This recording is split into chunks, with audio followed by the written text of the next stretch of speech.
मेरा नाम काजल आनंद कुमार चौहान है। मैंने यूपीएससी 2023 वाले एग्ज़ाम में 753 रैंक हासिल की है। मैं बिलॉन्ग करती हूँ गोरेगाँव, एक गोंदिया डिस्ट्रिक्ट में गाँव है, महाराष्ट्र में, वहाँ से। और ये मेरा फर्स्ट अटेम्प्ट था। जब मैंने एग्ज़ाम दिया था तब मेरी उम्र थी 21। इसके बाद मैं स्टार्ट करूँगी मेरी जर्नी कैसे स्टार्ट हुई। फर्स्टली मैं जिस एरिया से बिलॉन्ग करती हूँ वो थोड़ा बैकवर्ड एरिया है, जो एक बॉर्डर एरिया पड़ता है बालाघाट, मीन्स एमपी, छत्तीसगढ़ और महाराष्ट्र के बॉर्डर पे। सो वहाँ पे डेवलपमेंट लेवल बहुत कम है। वहाँ पे जनरली लोग एस्पायर नहीं करते कि हम इतनी बड़ी पोस्ट के लिए सोचे भी, लेकिन उस जगह से ये सब सोचना कि मुझे इस पोस्ट के लिए तैयारी करनी है, ये बहुत बड़ी बात थी। और इस चीज़ के लिए मैं अपने फैमिली को बहुत ज़्यादा शुक्रिया करना चाहूँगी।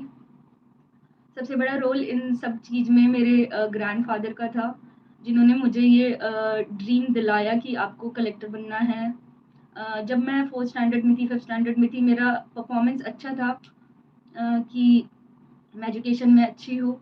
बट वो होता है ना कि गर्ल्स को अपॉर्च्युनिटी थोड़ी कम दी जाती है। बट मैं इतनी लकी हूँ कि मेरे फैमिली ने मुझे इतना सपोर्ट किया कि मैं इतने आगे, इतने छोटे गाँव से दिल्ली तक आने का सफ़र मेरे लिए थोड़ा मुश्किल रहा, बट मेरी फैमिली हमेशा मेरे साथ थी, वो मेरे लिए बहुत बड़ी बात थी।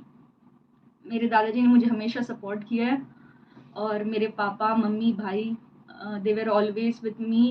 ये जर्नी आपको पता है कि दिल्ली आने का सफ़र और दिल्ली में लगने वाले खर्चे बहुत होते हैं। और यूपीएससी एक इतनी मेंटली टफ जर्नी होती है कि यहाँ पे सर्वाइव करना ही बड़ी बात है।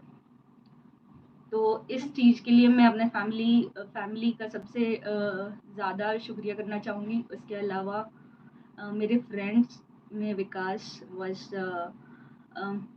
Most important, who supported me throughout my journey here. उसके अलावा टीचर्स होते हैं, उन्होंने बहुत ज़्यादा सपोर्ट किया।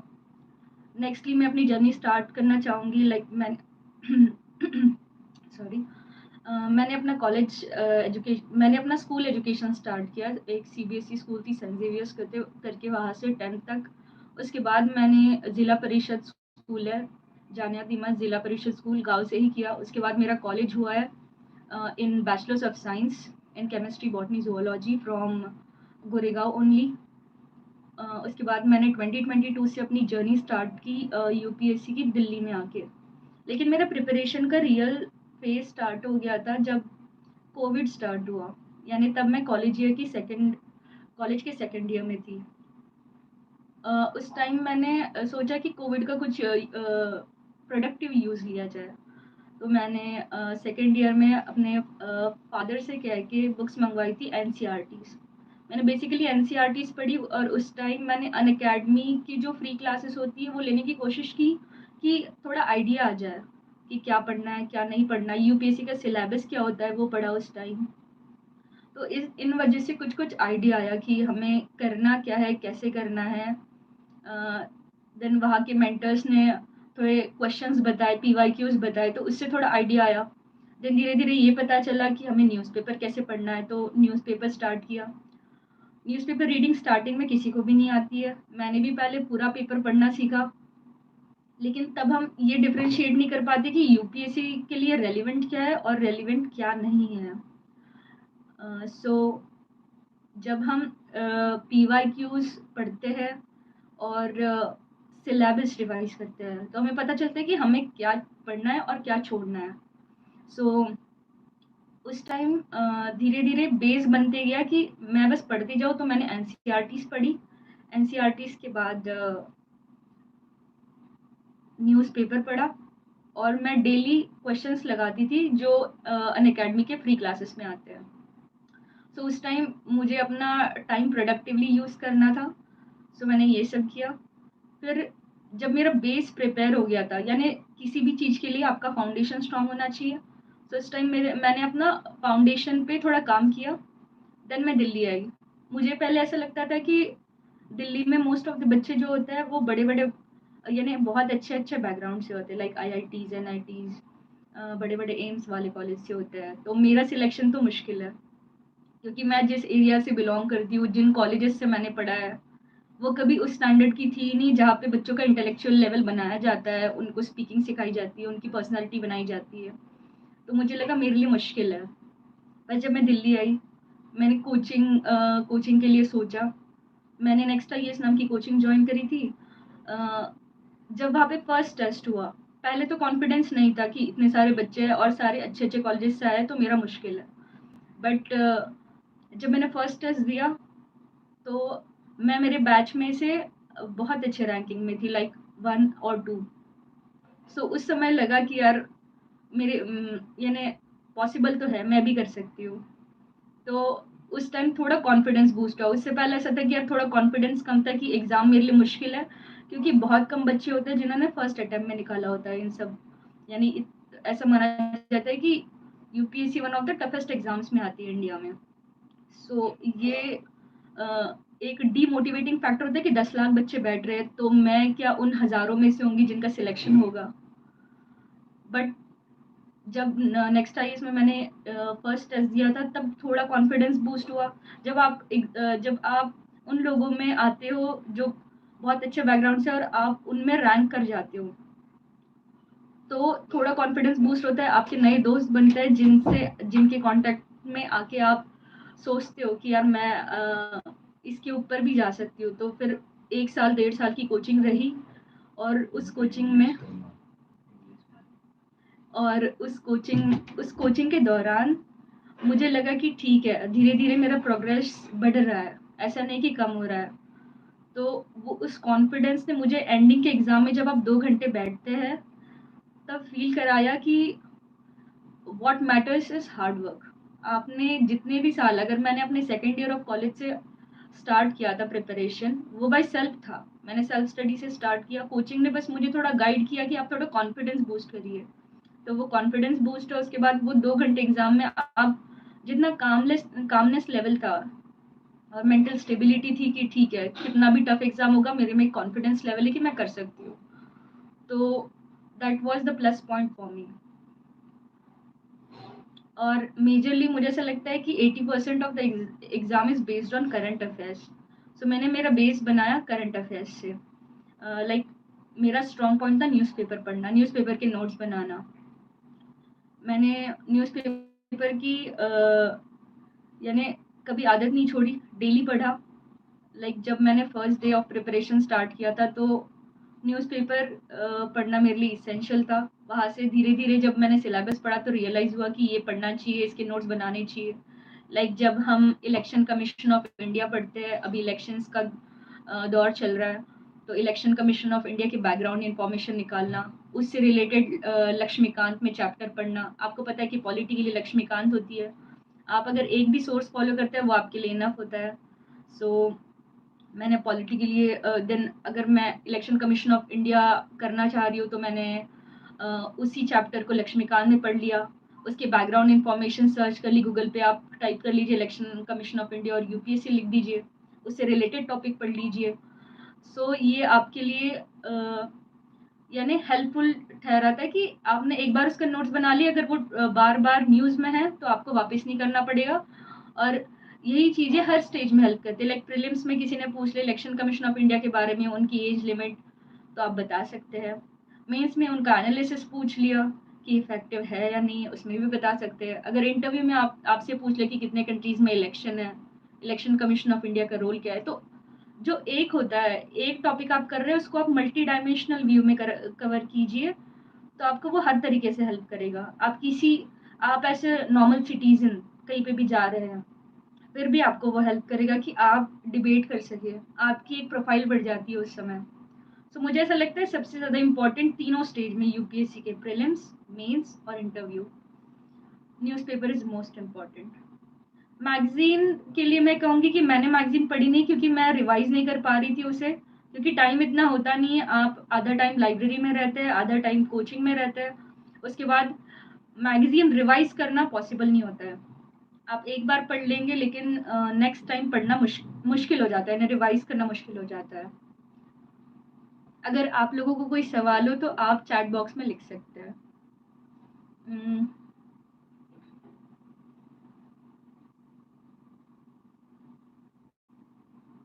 तो न्यूज़पेपर की बात कर रहे थे हम, newspaper is most important. Newspaper के बाद आपका मोस्ट इम्पोर्टेंट हो जाता है यूपीएससी का सिलेबस। आप जितने ज़्यादा थॉरोली, या फिर अगर आप दिन में सुबह उठ रहे हैं, पहले आप सिलेबस पढ़ रहे हैं। सिलेबस को रटना नहीं है, जब आप रेगुलरली एक चीज़ को 30 दिन भी पढ़ते हैं, आपके दिमाग में कुछ चीज़ें बैठ जाती है कि यार ये तो मैंने सुना, ये तो मैंने पढ़ा है। मैं आपको अपना एक्सपीरियंस बताऊँगी प्रीलिम्स का। जब प्रीलिम्स का टेस्ट हुआ था, इस बार वाला पेपर थोड़ा डिफरेंट था, थोड़े बेसिक सवाल पूछे थे, करंट अफेयर से सवाल नहीं थे। पर जब मैंने वो पेपर देखा, मुझे लगा यार ये तो अटेम्प्टेबल ही नहीं है। इसमें से तो मुझे डायरेक्ट क्वेश्चन जो मैंने पढ़े हैं, अगर मैंने पीटी 365 पढ़ी है, तो ये तो बस 5 सवाल आ रहे हैं मुझे, इसके ऊपर तो सवाल आ ही नहीं रहे हैं। बट मैंने उसको बस ऊपर से देखा, 2-3 बार देखा, तब मुझे लगा यार बैक ऑफ द माइंड वो रहता है कि अगर मैंने मॉक टेस्ट लगाया है, मैंने ऑलमोस्ट प्रीलिम्स के लिए 50 से 60 पेपर लगाए थे। तो वो एक कॉन्फिडेंस था कि मैं अगर 2 घंटे बैठ रही हूँ मॉक टेस्ट देने, तो मेरा स्कोर जीएस में जा रहा है 190। तो अगर मैं सवाल कर भी रही हूँ मेन पेपर में बैठ के, तो मेरा स्कोर चले ही जाएगा, मैं कट ऑफ क्रॉस कर लूँगी, इतना मुझे कॉन्फिडेंस था उस टाइम। तो मैंने उस टाइम 85 सवाल अटेम्प्ट किए। मुझे डायरेक्टली 5 सवाल आ रहे थे, but back of the mind अपनी मेमोरी इतनी स्ट्रांग होती है कि मैं अगर किसी भी चीज़ पे डिसीजन ले रही हूँ तो सही है। तो मैंने उस टाइम वही किया कि मैंने अपना डिसीजन स्ट्रांग रखा कि जो मैं सवाल अटेम्प्ट कर रही हूँ वो सही है नहीं है। तो वो हुआ कि मैंने 85 सवाल अटेम्प्ट किए और मेरा प्रीलिम्स का कट ऑफ क्लियर हो गया था। मुझे प्रीलिम्स के जीएस में 78 मार्क्स है। तो और उसके बाद था सीसैट का पेपर। सीसैट में मैं जनरली बता दूँ आपको, मेरा सीसैट वीक पॉइंट था, बट बाद में मुझे रियलाइज़ हुआ कि CSAT is all about time management. So मैंने सीसैट में ये किया कि मैंने इंग्लिश और रीजनिंग को स्ट्रॉन्ग किया था, क्योंकि मेरा मैथ्स बैकग्राउंड नहीं था। सो मैंने इंग्लिश को अटेम्प्ट किया था 1 घंटे में, और उसके बाद जो 1 घंटा बाकी था उसमें मैंने रीजनिंग पे फोकस, लेकिन मैंने पहले ही मैथ्स के सवाल देख लिए थे। मुझे पता था कि मैथ्स के सवाल बन नहीं रहे हैं, तो इनमें टाइम वेस्ट करना इज़ नॉट गुड। सो मैंने इंग्लिश और रीजनिंग पे फोकस किया और मैंने 42 क्वेश्चंस अटेम्प्ट किए, और इससे मेरा कट ऑफ तो ऑलमोस्ट क्लियर हो गया कि 67 मार्क्स है, just I was above the cut off. So I think hard work तो होता है, बट थोड़ा लक फैक्टर भी होता है, क्योंकि अगर एक भी क्वेश्चन इधर-उधर हो जाता तो शायद मैं लिस्ट से बाहर होती, है ना? सो मैं यही कहूँगी कि थोड़ी अपनी मेहनत पे भरोसा रखिए, शायद लक आपके साथ आ जाए उस टाइम। मैं सीसैट पे हमेशा एवरेज मुझे मार्क्स होते थे 50-40 ऐसे मार्क्स होते थे। लेकिन वो है ना कि भरोसा किया था कि हो जाएगा करके, तो हो गया। उसके बाद हमने मेंस की तैयारी स्टार्ट करी। जैसा रिज़ल्ट आया, like my parents were here कि अगर नहीं हुआ तो वापस गाँव चलना है। लेकिन मेरी इच्छा थी कि यार कुछ भी हो जाए, मुझे दिल्ली ही रहना है, दिल्ली ही रह के अपना जो ड्रीम होता है वो सक्सेस करना है। सो मैं 12 जून को दिल्ली आई थी वापस, रिज़ल्ट आएगा करके। तो रिज़ल्ट आया, रिज़ल्ट में मेरा क्लियर हो चुका था। फिर मैंने मेंस के लिए थोड़ी तैयारी करने की कोशिश की, लेकिन जैसे मैंने कहा कि मेरी एज भी कम है, और मुझे उतना एक्सपीरियंस भी नहीं है यूपीएससी में। सो मेंस के लिए मैं बहुत कंफ्यूज थी, लाइक क्या पढ़ना है, कैसे पढ़ना है, आंसर राइटिंग कैसे करनी है। फिर ये हुआ कि मैं आंसर राइटिंग का आपको बता दूँ, मैंने आंसर राइटिंग पहले ही स्टार्ट कर दी थी जब मैं सेकंड ईयर में थी कॉलेज के। मैं डेली नहीं लिखती थी कभी, लेकिन मैं डेली आंसर्स पढ़ने की कोशिश करती थी। एक इनसाइट सिक्योर करके प्लेटफ़ॉर्म है जो फ्री इनिशिएटिव है, इनसाइट आईएएस का।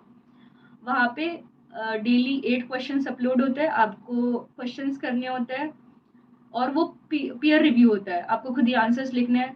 जब आप दूसरों के आंसर्स पढ़ते हैं ना, आपको पता चल जाता है कि मुझे क्या लिखना है, मेरे में क्या कमी है, मुझे क्या ऐड करना चाहिए, और मेरा आंसर फॉर्मेट कैसा होना चाहिए। सो उस इनिशिएटिव ने मुझे ये हेल्प किया कि मुझे अपना इंट्रोडक्शन कैसे बनाना है, मुझे अपना बॉडी कैसे होना चाहिए, और मेरा कंफ्यूजन कैसे होना चाहिए, और इन सबको मैं अपने फॉर्मेट में कैसे लाऊँ कि वो अट्रैक्टिव लगे। सो धीरे-धीरे 3 साल के दौरान ये हैबिट डेवलप हुई कि आंसर राइटिंग कैसे की जाती है। जब आप फर्स्ट टाइम लिखते हैं आपको लगेगा कि आपने बहुत बुरा लिखा है, बट धीरे-धीरे जब आप देखते हैं ना 1 साल के दौरान क्या चेंजेस हो रहे हैं, मैं क्या ऐड कर पा रही हूँ। और ये वैल्यू एडिशन होता है जब आप न्यूज़पेपर पढ़ते हैं, जब आप एनसीईआरटीज़ पढ़ रहे हैं, जब आप स्टैंडर्ड बुक्स पढ़ रहे हैं। तो इस जर्नी के दौरान उस इनसाइट सिक्योर प्लेटफॉर्म ने मुझे बहुत हेल्प की कि मैं क्वेश्चंस कर पाऊँ, मैं जो टॉपर्स हैं उनके क्वेश्चंस एनालाइज कर पाऊँ। तो इससे एनालिसिस भी बढ़ा मेरा कि मुझे और क्या ऐड करना चाहिए, मेरे में और क्या फैक्ट्स ऐड ऑन होने चाहिए, तो मैंने वो किया। और मेंस के दौरान ये था कि मैं आपको बता रही थी कि मेरी आंसर राइटिंग का फॉर्मेट अच्छा था, बट उसे 3 घंटे में कैसे कवर करना है ये बहुत डिफिकल्ट टास्क था, क्योंकि जब आप कोचिंग में टेस्ट लिखते हैं आपके एक आंसर कंप्लीट नहीं होता है 7 मिनट में। तो मैंने जब मैंने जब अपने कोचिंग में एक एथिक्स का टेस्ट दिया था, मेरा फर्स्ट टेस्ट में स्कोर था जस्ट 48 250 में से। वो मेरे लिए बहुत डिसअपॉइंटिंग था, बट जब मैंने प्रीवियस ईयर क्वेश्चंस की बुक पढ़ी कि आंसर्स कैसे लिखने हैं, तो एक अ, वो होता है ना कि कॉन्फिडेंस आ जाता है कि ऐसा ऐसा होना चाहिए, मुझे ये डेफिनेशंस पता होनी चाहिए, एथिक्स के लिए क्या इंपॉर्टेंट है, कैसे करें। तो मैंने बस पीवाईक्यूज पढ़े और डेफिनेशंस पढ़ने का काम किया और सिलेबस मेरे हाथ में रखा। तो फिर मैंने पेपर लिखा नेक्स्ट टाइम, पेपर कंप्लीट करने की कोशिश की, तो पेपर कंप्लीट हुआ। लेकिन वो है ना कि आपकी स्पीड कितनी है वो मैटर करता है। फर्स्ट टाइम मुझे लगा कि मुझे अच्छे अच्छे आंसर्स लिखने हैं। नेक्स्ट टाइम मैंने सोचा कि ठीक है आंसर्स तो अच्छे होने चाहिए, अगर लेकिन आप अगर कंप्लीट ही नहीं कर पा रहे हो पेपर तो उसका कोई इम्पोर्टेंस नहीं है। यानी आप फिर उन लोगों से पीछे हो जाओगे जिन लोगों ने पेपर कंप्लीट किया और अच्छे अच्छे भी आंसर्स लिखे हैं। लेकिन मैटर वो करता है कि अगर 20 सवाल है तो आप अच्छे से 6-7 ही सवाल कर सकते हैं, लेकिन आपका पेपर कंप्लीट होना चाहिए। तो मैंने फिर फ़ोकस किया कि अपनी स्पीड बढ़ाई जाए। मेरी स्पीड उन 3 महीनों में बढ़ी, क्योंकि जब आप उस कॉम्पिटिशन फ़ेज़ में चले जाते हैं, तब आपको स्पीड बढ़ानी होती है मेंटली भी कि मुझे पेपर कंप्लीट करना है, मुझे उन लोगों के बीच आना है, जो इस जगह 20,000 लोग आए हैं कंप्लीट करने, मुझे 3,000 में आना है जो इंटरव्यू दे रहे हैं। तो उस समय वो माइंडसेट होता है कि यार एक एक सपना सोचा और वो सपना पूरा करना है। तो उस टाइम बस वही सोचा। अ, और मेंस के लिए जब जब प्रीलिम्स हो गया था ना, तब मेंस का ये हुआ कि मैंने अप्रोच किया बहुत लोगों की कोचिंग में, टीचर्स को अप्रोच किया कि मुझे क्या पढ़ना चाहिए। 4 लोगों ने 4 डिफरेंट स्ट्रैटेजीज़ बता दी। तो मेरे लिए डिफ़िकल्ट टास्क था। मुझे लगा 3 महीने में सिलेबस कवर करना मेरे लिए बहुत मुश्किल है। तो एक भैया थे जिन्होंने, एक मयंक गुप्ता करके भैया है, उन्होंने इंटरव्यूज़ दिए, 3-4 बार इंटरव्यूज़ दिए, उन्होंने बहुत सारे अटेम्प्ट्स दिए, वो ऑलरेडी टैक्स इंस्पेक्टर है। उन्होंने फिर मुझे गाइड किया कि मेंस की प्रिपरेशन कैसे करो। उन्होंने ही बताया कि आप पहले 1 महीने में एथिक्स करिए, उसके बाद ऐसे एथिक्स, ऐसे और ऑप्शनल कवर कीजिए। तो फिर मैंने अपने 1 महीने में मैंने कोई मॉक टेस्ट नहीं दी, मैंने बस 1 महीना इन 3 चीज़ों पे फ़ोकस किया। नेक्स्ट 2 मंथ्स मैंने अच्छे से टेस्ट सीरीज़ दी, और टेस्ट सीरीज़ में मेरा परफ़ॉर्मेंस ऐसा भी नहीं कि बहुत अच्छा था, लेकिन नॉर्मल में था कि मेरा रैंक टॉप 30s में आ जाता था। सो ये सब मेरे लिए बहुत हेल्पफुल था। अ, फिर मैं आपको बता दूँ ऑप्शनल के लिए कैसी मैंने तैयारी की। बहुत बच्चों का सवाल होता है कि ऑप्शनल चूज़ कैसे किया जाए। मैंने ऑप्शनल चूज़ करने के लिए थोड़ा टाइम लिया। मैं आपको बताया कि मेरा कॉलेज के सब्जेक्ट्स थे बॉटनी, केमिस्ट्री, ज़ूलॉजी। तो जनरली ये सोचा जाता है कि आप इन 3 सब्जेक्ट में से एक लेंगे। तो मैंने पहले बॉटनी ट्राई किया कि शायद ये मेरे से कवर हो जाए, तो मैंने उसका सिलेबस देखा। मैंने उसको ट्राई किया कि एक बार बुक्स लेके बैठूँ और करूँ। लेकिन वो हो रहा था कि मैं 1 महीने में बस 1 टॉपिक कर पाई थी। तो आपको ये भी करना है कि आपका स्मार्ट वर्क होना चाहिए स्टडीज़ में। तो मैंने फिर मुझे लगा कि ये अगर मैं करते रही बॉटनी कंटिन्यू, सो मेरा क्लियर होना मुश्किल है, क्योंकि ये बहुत ज़्यादा टाइम ले लेगा और इसका सिलेबस भी बहुत बड़ा है और मेरा मास्टर्स भी नहीं हुआ है। मेरा बस बैचलर्स हुआ था और बैचलर्स में मुझे ये कवर करना मुश्किल हो जाएगा। सो मैंने बहुत सारे यूट्यूब चैनल्स देखे, सोशल मीडिया का यूज़ लिया, तो मुझे पता चला कि सोशियोलॉजी और एंथ्रोपोलॉजी ये थोड़े सब्जेक्ट है जिनका सिलेबस कम है और स्कोरिंग है। बट जब मैंने बॉटनी पढ़ा था तो मेरा एंथ्रोपोलॉजी से इंटरेस्ट उठ चुका था कि नहीं, अब मुझे बॉटनी वापस नहीं खोलनी है या फिर मुझे बायोलॉजी से रिलेटेड नहीं करना है, इसलिए मैंने एंथ्रोपोलॉजी को एलिमिनेट किया और फिर मैंने सोशियोलॉजी को चूज़ किया। जब सोशियोलॉजी को चूज़ किया मैंने, तब मैंने देखा कि यूट्यूब पे वीडियोज़ थे, स्लीपिंग क्लासेस के वीडियोज़ थे। वो मैंने, जब मैं कॉलेज लेवल पे थी तब मैंने देखने की कोशिश की, मैंने पूरा सिलेबस कवर किया उसका और मैंने उसके नोट्स बनाए। साथ ही साथ मैंने 11th-12th की सोशियोलॉजी की बुक पढ़ी और एक सोर्स है नितिन सांगवान, बस उसी को पढ़ा। ये मेरे 3 मेन सोर्स थे। 11th-12th की सोशियोलॉजी की बुक, देन स्लीपी क्लासेस के वीडियोस और एक है नितिन सांगवान। नितिन सांगवान को मैंने बहुत बार रिवाइज किया, ये 2 मैंने पहले ही कवर कर रखे थे और नितिन सांगवान को मैंने ऑलमोस्ट 7 to 8 टाइम्स रिवाइज किया। और जब ये सब हो गया, उसके बाद मैंने प्री के पहले ही एक टेस्ट सीरीज ज्वाइन कर ली सोशियोलॉजी के लिए कि मुझे पता चले कि मैं सोशियोलॉजी के आंसर्स लिख पा रही हूँ, नहीं लिख पा रही हूँ। सो उस समय तो मेरे ऑलमोस्ट 100 मार्क्स के क्वेश्चंस हमेशा छूटते थे। बट जब प्री हो गया तो एक वो कॉन्फिडेंस आ जाता है कि यार अभी पेपर लिखना है, तो अगर अभी पेपर फिनिश नहीं किया तो फ्यूचर में यानी नेक्स्ट जो मेन अटेम्प्ट होगा उसमें कैसे कर पाओगी। तो उस टाइम थोड़ा ज़्यादा मेहनत की, तो जो मेन पेपर हुआ उसमें सारे क्वेश्चंस अटेम्प्ट हो गए थे फिर मेरे।